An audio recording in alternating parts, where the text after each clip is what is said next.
نعبدہ نصلی علی رسول کریم اما بعد فاعوذ باللہ من الشیطان الرجیم بسم اللہ الرحمن الرحیم۔ مجھ سے پہلے میرے قابل قدر بھائی جناب ڈاکٹر محمود راجہ صاحب آپ کو بڑے تفصیل سے یہ بتا رہے تھے۔ میرے خیال میں ہمارے جو سب بھائی ہیں خانقاہ کھیڑا، جلوئی، نڑا کوٹ، یہ سب ہم ایک ہیں،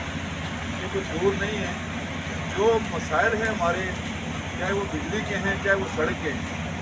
چاہے ہمارے پانی کے کوئی مسائل ہیں، یا جلوئی تحصیل ہیڈ میں ڈاکٹر نہیں ہے، وہ تمام لوگ اس سے آگاہ ہیں، سب کو یہ مشکلات پیش آتی ہیں۔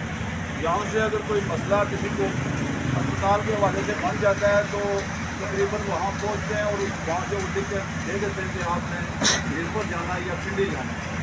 وہاں پر فرسٹ ٹریٹمنٹ جو ہے وہ نہیں دی جاتی۔ لہٰذا ساری مشکلوں کا آپ سب کو، آپ میرے بھائیوں کو، لیکن ہم نے آپ اپنی مجبوری نہیں، اپنا فرض سمجھتے ہوئے آپ کے پاس آئے کہ آپ کے ذات کا ہمیں بہت سخت ضرورت ہے۔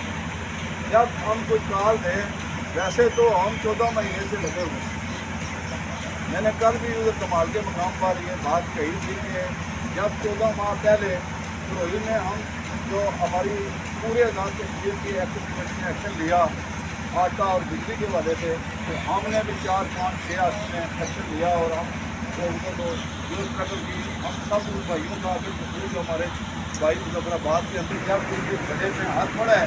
کہ مجھے ماننا ہے، تو ہم بھی جلوئی والے انشاءاللہ آپ بھائیوں کا ساتھ رہا اور انشاءاللہ اس گھڑے پر ہمیں ہاتھ ڈالا ہوا ہے، اور وہ وقت دور نہیں ہے کہ یہ سب کچھ ہے جو باقی علاقے دے گے۔ جب ہم ایک مان ہوں گے تو انشاءاللہ اس کے بعد جو ہے جو مسئلے ہمارے پورے کریں گے۔ تو میں اسی پر اجازت چاہتا ہوں کہ